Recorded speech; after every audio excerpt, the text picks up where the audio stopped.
This is a final video to fix the OBS Studio error. Failed to connect the server. Are you facing this problem right now?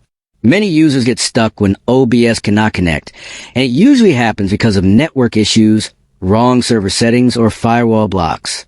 You might have tried other solutions on YouTube or social media, but they are long, confusing, and hard to follow.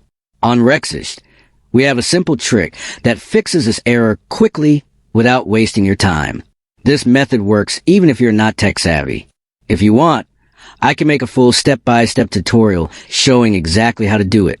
Comment below, and I will show you every single step to get OBS working perfectly again.